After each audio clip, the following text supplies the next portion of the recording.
Welcome to Daraja Press Podcasts. On this episode, kidnapped on the Global Sumud Flotilla to Gaza. In the spring of 2026, the largest civilian maritime mobilization for Palestine in history was en route to challenge the blockade on Gaza. The people in Gaza ask, where's humanity and where's the world? Tell the Palestinians, we see you, we hear you, we are coming. But the flotilla was stopped by Israeli forces. This is the Israeli Navy. Any further attempt to sail toward Gaza places your safety at risk and leaves the IDF no choice but to take all necessary measures at its disposal to enforce the... I grabbed a microphone and I said, Mayday, Mayday, Mayday, we are being boarded by armed men. We need assistance, please help. Feroz Manji speaks with activist Fra Hughes, author of Kidnapped on the Global Sumud Flotilla to Gaza 2026, published by Daraja Press. Good morning, good afternoon, good evening. This is Feroz Manji from Daraja Press. Welcome back to the Daraja Press podcast. Today, we're joined by Fra Hughes, a Belfast-born activist, humanitarian, and author of the newly released memoir, Kidnapped on the Global Sumud Flotilla to Gaza 2026. I'm going to be talking to Fra about this book. As many of you know, there were 22 boats that were carrying food, medicine, and hope to set sail from Barcelona. In the international waters, they were intercepted by Israeli forces. Fra was one of some more than 400 activists kidnapped at gunpoint, strip searched, and thrown into a shipping container. And he spent days in the Keziot high security prison, forced into stress positions, denied basic necessities, and told by a guard that there were no doctors for animals. He refused to sign a deportation order about 11 times. And so this is his story, a story of solidarity, survival, and sword. Fra, a warm welcome to you. How are you doing? Good, Feroz, and thank you very much for the invitation. And hello, everyone. I'm very honoured and proud to talk about the book, the journey, and what it's like to being on the road with Palestine, really, for the last 16 years. Let's talk about the flotilla. So I ended up on a Diablo. There were 3 double berths, but one was for the captain and one was for the first mate and somebody else. So there were like 8 of us at one stage on the boat. So I had somebody from Amari from New Zealand. We had that's Ha from New Zealand. We had Murray from Egypt. We had Hassan from Turkey. We had Dr. Peter from New York. We had Magnus from Norway, and we had Malcolm, our captain, from England, now living in Morocco. And funnily enough, Malcolm had bombed people. He was an ex-RAF, he was an RAF, Royal Air Force pilot, fighter pilot. And he was seconded to, I'm sure it was Oman, and he bombed people during the insurrection there. So someone who grew up in the streets of Belfast, under British occupation, I'm sitting on the boat with someone who I would normally view as an imperialist foot soldier, who may or may not have killed people in Oman, bombing people that I would see as my revolutionary brothers, and literally brothers in arms. But here he was bringing food and sustenance to the people in Gaza. So I was on a Diablo, and this particular journey was 50 days in total. It was from the 5th of April until the 24th of May. Take us through, your experience with the interception itself. You were in international waters, 600 miles or so from Gaza? What happened? Yeah, Feroz, well, there were 2 interceptions. I mean, you mentioned earlier, the first interception was 22 boats and 177 people, and that was off the island of Crete. What basically happened was we're sailing along merrily in the Mediterranean basin. We're 600 miles from Gaza. We're thinking there won't be any interception until we're about 200 miles away, because that's normally 100, 150, maybe 200, because with more boats to give themselves more time for the interception. Then we started getting reports that the IOF were beating people, and they were on the boats, and they were arresting people, and we were going, that can't be right, Jesus Christ. I mean, we've just left Italy, we've just left the island of Sicily. We're 600 miles away, but must be the Greek Coast Guard. They must be stopping the boats for an inspection or something, or they're just harassing people. So it took a wee while, and it took quite a few of the boats to be captured before we suddenly went, hold on a wee second, this is bad. And this was at night in the dark, and we were sitting on our boat, and all of a sudden, now we didn't even hear it. I'm not saying it's a stealth ship or anything, but we never really heard anything, maybe over the sound of our own engines. But the next minute, this massive searchlight was on our boat.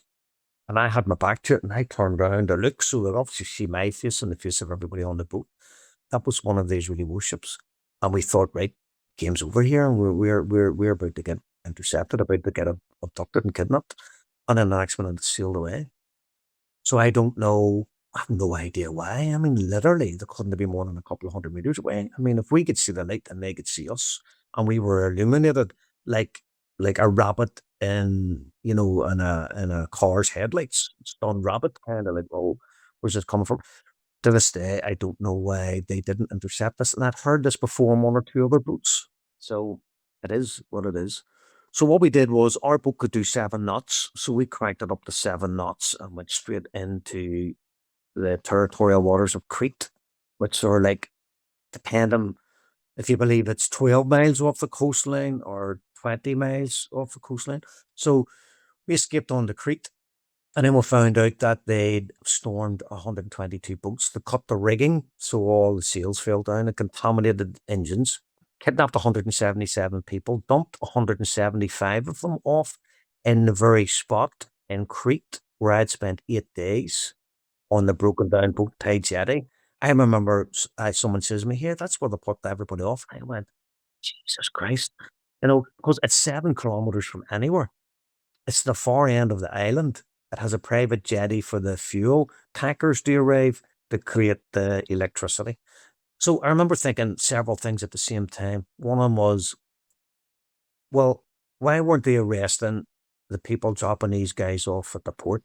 Why weren't they being arrested? How are these ribs able to sail in 12 miles into Greek territorial waters without being apprehended, having kidnapped people illegally in international waters? So it proved that the Cretan government, the Greeks, by extension, nearly the whole of the EU that's in that Mediterranean basin, they must have seen these Israeli ships, this armada, coming to abduct us, and they did nothing about it. And people went on Channel 16 and gave out the Maydays. That's an international distress call, and there's a legal obligation on anyone, especially countries who hear that, to come to the assistance of the people who require help. And they were totally ignored. The Greeks stayed in their territorial waters. They had people of the Cretan Coast Guard stayed in their territorial waters. No one came to the aid of the flotilla. That proves, as if it needed, proved the complicity of the EU. So 34 people of those 175 needed hospital treatment. And then we met them when they came from Heraklion down to the port we were in. And people come back, and we saw the dislocated shoulders and the people in straps. We saw the black eyes. We saw the stitches some people had above their eyes. I talked to one of the guys. So we're on the boats, and we have to get a rib into the port to come to land. So we would get on the radio, and it was called a dinghy. It would be like dingy, Diablo, take us to the port or whatever. And we were being transferred, and I saw this one particular guy on the rib, and he started, somebody says to me, "Here, he was kidnapped," and I was saying, "Oh, well, what was it like?" He was just ashen. I was nearly sorry I asked. I could see by his face, I thought, he's been through a lot, But then X amount of those people, some people left, and X amount of people stayed, and it ended up that we had a lot of those people came and joined us on the rest of the mission. So we left Crete. We went to Marmaris. We stayed for like 3 or 4 days. There's a lot of frustration on the flotilla. You're getting on a boat to go to Gaza, and then, right, you're pulling into Sicily, but that's okay. But that turns into 3 or 4 days. And then you go to Crete, and that turns into 3 or 4 days. And then you go to Marmaris, and that turns into 3 or 4 days. And it's like, come on. Look, let's go. We're all focused on what we need to do. We left Marmaris, and we were on our way to Gaza, and we were about 200 nautical miles out. Now, I think at the stage between the boats we picked up in Sicily and the boats we picked up in Marmaris, and minus the 22 that were cast adrift as marine obstacles in the maritime obstacles in the Mediterranean Sea, I think we were back up to about 42, 43 boats or something. Anyway, we suddenly heard, we were expecting to be attacked at night in the darkness, but it adds to the fear. And then they come out of nowhere because you can't see them. They started attacking the boats at 10:30 in the morning. So we stayed on course 040 or something heading towards Gaza. And we were intercepted at about 1940 in the evening. So what happened was we saw the warship on the horizon, and then your internet starts cutting out, and your communications, your comms starts cutting out. And then you see the rib in the water, and you know, right, you have about 5 minutes before it goes from the boat to your boat. So the final few things we had to do were with the dumper phones, dumper laptops, any kitchen knives. You see, they come on the boat and say, oh, these people were armed, and look at the knives that they had. And these are knives we were using for cutting up cabbages, cutting up carrots, and making our dinner. So we dumped the knives overboard. We dumped the phones overboard. We dumped all the communication and laptops overboard. And the last thing to be done was captain's behind the helm, everybody else is in the cockpit, and have to give the Mayday. I was a boat organizer, so I'd said to the captain a few days previously, I said, look, when it comes to interception, someone's got to give the Mayday. He said, look, you're going to be behind the helm, so I'll give the Mayday. He says to me, Fra, it's time to do the Mayday. So I went downstairs into the inner cabin, and I grabbed a microphone and I said, Mayday, Mayday, Mayday, Diablo, Diablo, Diablo. We are being boarded by armed men in the Mediterranean Sea. We need assistance. Please help. So I said that 3 times, and then they were going, Frat, get upstairs. Everyone else go to the front of the boat, put your hands up. So we went up the front of the boat, put our hands up. And then I looked and I noticed that there was a red dot on someone's head and a green dot on somebody else's head. And I thought, Jesus Christ, they've got them under sniper suits. And then, of course, I realized, well, if I've got them under sniper suits, I can't see my own forehead, but I obviously have one too. So then I got on the boat. And the first thing they said was, if you move, I will shoot. And I thought, right. Then they come up and it took us one by one, jacket off, inner coat off, left me with a t-shirt, pair of jeans, took my shoes off, zip tied me, made me lie down on the front of the boat. Told me, keep your passport and your medicine and lie down. And then once I'd gone through the 7 or 8 of us on the boat, we then had to jump from our boat into the rib. So they're both doing this here in the waves. And I'm zip tied. And the guy says to me, if you fall in the water, I will not rescue you. Right, bearing in mind, the first thing you do between boats is put your hand on something, or you put your hand on a person to steady you before you get in. So I thought, like, Jesus Christ, I'm going to have to jump here. So I had to jump from our boat into their boat, and then no shoes on, slip, fall back on your side, get pulled up. And if I'd fallen in the water, I'm not surprised they weren't going to rescue me, because if your hands are zip tied, you're just going to go straight down. That would be my imagination of what would happen, because you can't put your hands out. Even if you're a good swimmer, if your hands are tied, you just, let go. So took us to the ship, warship. We climbed up the things. We went in. They had us like in this cattle reel. It's the only way to describe it, like a cattle grid, where you had one person in the next and the next and the next, walking across what appeared to be like a metal ladder that was laid on the ground.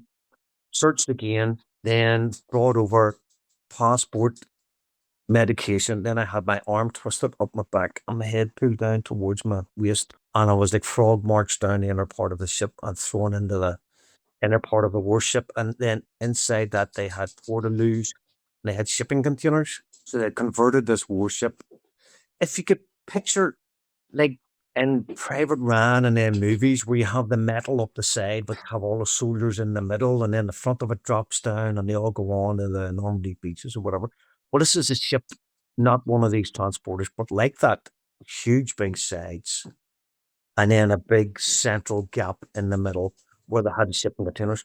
So they put us in the shipping containers. So no shoes, nothing to keep you warm, nothing to lie on except the cold metal. And they somehow, I don't know if they were using water hoses, but they regularly sprayed water in underneath where we were. So your feet were soaking wet. Above us, they had armed guards. They had water cannons. People were being shot with bird bags. So it was a whole kind of imminent threat that if you did something wrong or said something wrong, you could be brutalized at any minute. These people all had their masks on. We never saw anyone without a mask. All you could see was their eyes. So some people were there for 48 hours. We were there for 36 because we didn't get picked up at 8 o'clock that night. So it was just bread, which I didn't eat, and water, which I drank. I'd made the decision that if they're starving people in Gaza, I'm not going to eat anything. Why would I take food off them when they're starving people in Gaza? And the same with my medicine. So with 36 hours of that, then they transferred us from the prison ship. There were two prison ships, and the second prison ship, they beat every single person who come on that. They had to run like a gauntlet of soldiers who punched them and kicked them and kneed them. I don't think they used the rifles, from what I was told, but they were all physically abused. And 15 people claim to have been sexually abused, including raped. And 34 people had broken ribs, dislocated shoulders, broken noses, and fractures. You're listening to the Daraja Press podcast. Daraja is the Kiswahili word for bridge. As its name suggests, Daraja Press seeks to build bridges, especially bridges of solidarity between and amongst movements, intellectuals, and those engaged in struggles for a just world. Check out our other episodes, books, and more at darajapress.com. So now let's get back to the show. So brought us into Ashdod. I was brought in, I can't remember the chronological order of this, but I was brought in behind these curtains, right? So I went in the wee cubicle. It's a curtain like you would find in a clothes shop. If you went in, you wanted to try on clothes, and you wanted a bit of privacy, and you had the curtain. I went in behind this curtain thing. So I walked in. There's two of these soldiers. They've got their masks on. All you can see is the eyes. And they just, as soon as I walked in, I just felt what I can only describe as like menace. I just walked in and I went, oh my God, I'm going to get attacked here. I'm going to get assaulted. I could just feel it as soon as I walked in. And he goes, top. So I pulled my top up to here and then I retracted my stomach because I was just waiting for him to punch me. I walked in and I thought, I'm going to get a beating here. So I pulled it up to here and I don't know if I was retracting my stomach, but I pulled my stomach in and he saw my reaction like I was expecting to be beaten. And he went off. So I took my top off and then it was jeans down. Now I've been searched twice prior to this, but in my jeans, there's a wee small pocket up at the very top. You get them in a lot of jeans. And I had like a €2 coin and a couple of matchsticks. And he lifted these out like a rabbit being produced from a hat by, a magician. You want to set fire. The matches, I've been using rolled cigarettes on the boat, and I've been using the matches to push in the tobacco. But this guy seems to think I deliberately put matches in my thing to try and start a fire on the boat. But anyway, I did that there, and then as part of this strip search, I was like poked on both testicles from side to side, which I thought maybe they're just checking you're not hiding anything, like it's a strip search at the end of the day. But when I got home, I found out that that's a wee bit unnecessary. Now, I haven't reported that, but I do tell people I haven't because it's true. Then I was brought through that and in through the process where you're filmed, photographed. They take your fingerprint. I mean, I probably could have said, no, you're not getting my fingerprint, but I'm assuming to just be violent and grab your hand or hit you a slap. That seemed to be the way the whole process worked. Took us through this immigration thing. It was expressed to me, do you want to go home? Sign this form. You'll be deported within 24 hours. You're voluntarily asking for deportation. Well, we've been told previously not to sign anything, So I said, look, I'm not signing anything. I'm not answering any questions until I speak to somebody from the consulate. So this happened at each stage as they seem to go through this. And then they put on handcuffs that were made in the UK and leg cuffs, like an American movie. You're walking like a duck because your legs are chained and your hands are chained. To put us on the prison bus to take us to Ashdod. Now, I'd seen two girls being physically manhandled in immigration because they were refusing to give their name or refusing to give their date of birth or whatever, and they were grabbing them by their hair and pushing them around and being very violent towards them. Got to Keziot prison. I was able to stand up in the prison van and look out in the front. And by the way, on the van, it had like Palestine and things. So where I was on the bus, I don't know how this happened, but somebody must have used their handcuffs on the side of the paint and put like IR on the side of the bus. So I don't know how that happened, but I know for a fact that it's on the bus. And I wonder, when God love anybody who's on that bus going to Keziot prison, but I wonder if anybody's sitting on that bus going like, "God, how did that get there?" That's like in a prison bus in Belfast, somebody putting up, PFLP or PLO on the bus, and you're going like, who from Palestine's been on this bus? So I was able to stand up and look out, and I saw them all getting ready, as in they started to put their masks up and pulling the things down. So I saw several of their faces, but I couldn't remember them. So then they call out your name one by one. So what they had was a file. It's got your passport, medicine, and then it's got all the details that they've taken, your photograph, whatever else that they've done at the immigration. They call people off one by one. So you go down, they grab the handcuffs at the middle, and they pull the handcuffs. And they had a couple of Alsatians that the guys, I know the dogs are trained, you pull on the chain and the dog starts, snapping and whatever. But so we're trying to intimidate people as they get off the bus. They grabbed me by the chains, trailed me along, and because I had no shoes on, then the metal chains were like banging off my feet and were very, very, very painful. And I was going, hold on, oh, whoa, whoa, whoa, whoa, whoa. But the more I did that, the more they pulled me. So anyway, they took us round. They took off the chains and the handcuffs. And obviously that's for transportation. Then hands behind the back and more handcuffs on. Then they put us in a room in a stress position.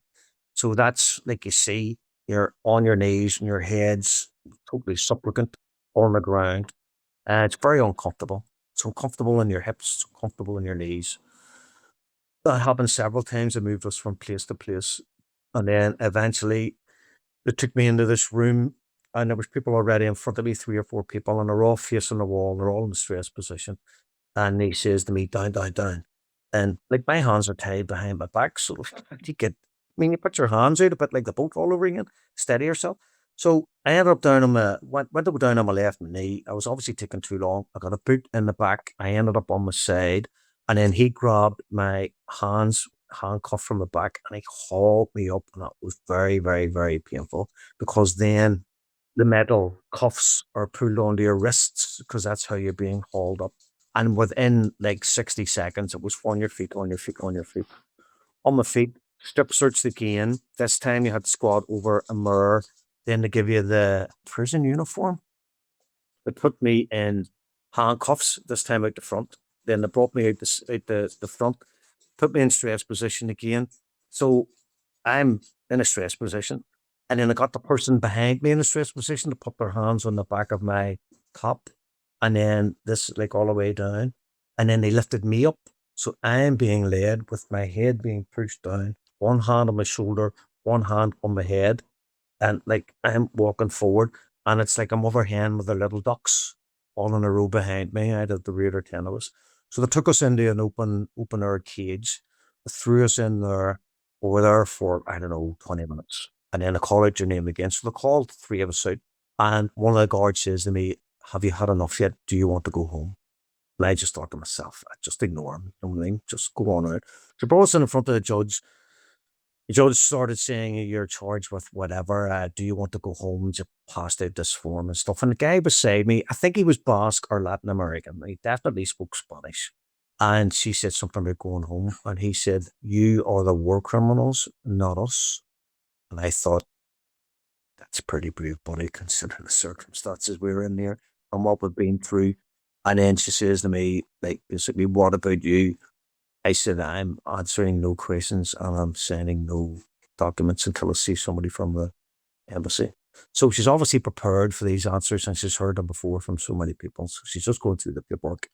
And I just kind of piped up. I says, excuse me, what's happening next? And she spoke in Hebrew to the guards, and then he just came in and took us out. Brought us back round to the cage we'd been in previously. We're sitting there for a while. And then they said, right, everybody face front, which is basically getting in the stress position again. And then the guard says, I have a piece of paper here. Just sign your name, sign your telephone number. We will send you home tomorrow. Leave it all to me. I will sort out everything. Like, I'm your best friend in the world. I will do everything that you want. So I was sitting, and I was trying to look underneath my arm to see whether or not people were saying it, because I called off. And I saw somebody beside it, and I remember thinking, this is falling apart. people have been brutalized and beaten that they just want to go home, which is understandable. But like when I said I went on a journey to see it through, that meant seeing it through whatever happened in the prison as well, not just the boat and not just the interception. And that included not eating and not taking my medication. So because they were calling people out by their names, they called out this boss guy again. And he just said no. And he refused to get up and go to the gate. And then I was next to call me out. And I started my response of, I'm not saying anything. And your man's like, okay. Didn't even let me, didn't have it all prepared, like I'm not saying anything and I'm not answering any questions until whatever. Guy didn't even let me finish, Then they threw us into a cell, and this was in the middle of the afternoon. And I was lying there, and it's like a tent. It's got tarpaulin. And I was lying on, there were 24 metal bunk beds, and I was lying on one of the bunk beds. And I was just lying there, and I thought, I'm going to try and sleep. I don't know how long I'm going to be here, and I'm tired. You consider the interception and not sleeping during, being on a prison ship, and then going through that whole introduction and the strip searching and everything. And I lay down on top of the bunk, and I must have gone out like a light. I must have been that physically, mentally, emotionally exhausted. I was fast asleep, and somebody woke me up. I'm guessing it was midnight because it was dark. I'm not picking a random time. I don't know what time it was, but it was dark. And he woke me up. Now, normally, if you shake me in the sleep, I'd be like, what is it? But like I was so out, I woke up and he was handing me a mattress and a blanket. And I was, oh my God, thank you so much. Because I was like shaking in the cold. Because that's what we'd done on the boat. Because we were lying in a metal container. Like I woke up at 2:30 in the morning. I was literally shivering, between the cold and the water and stuff. So the following morning, opposite our, call it a cage that we were in, there was a massive television screen. And they were showing these horrible images, people being decapitated and all kinds of things over and over and over and over again. And there were 4 people sitting in front of it. And I remember thinking, why are they making them watch that? And then it says on it, Hamas, October 7, 2023. But you're looking at it and you're going, that's not even Palestine. That's Rwanda or somewhere. People with machetes, that's obviously not part of the conflict where we were.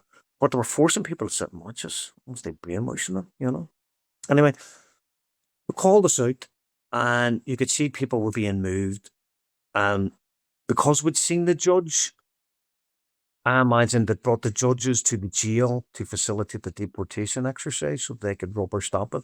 And we've been told previously that they were bringing in a law that you could be deported within 24 hours. Previously, you had to be transferred from the prison to the court.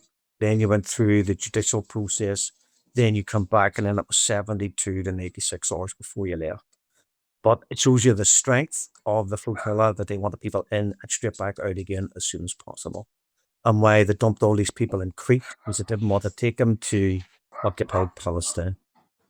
What we did was, I come out and I had to put my hands in through where the jail section was, for the guy to put the handcuffs on. He put the handcuffs on me, and they weren't very tight. And I remember thinking, oh, happy days. And I remember thinking, we must be going home. They're moving us. And he just kept looking and looking and looking. And I thought to myself, well, what's he looking at?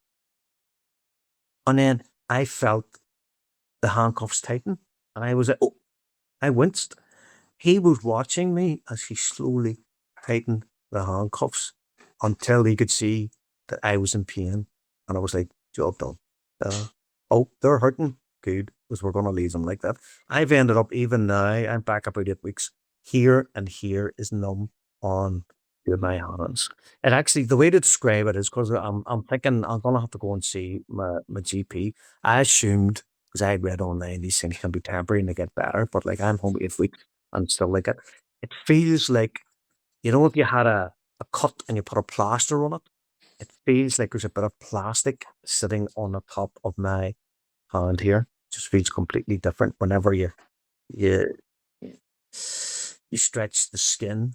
So that's really the story. Then I came home to a nice welcome in Dublin Airport. There was a lot of press and stuff and friends and family.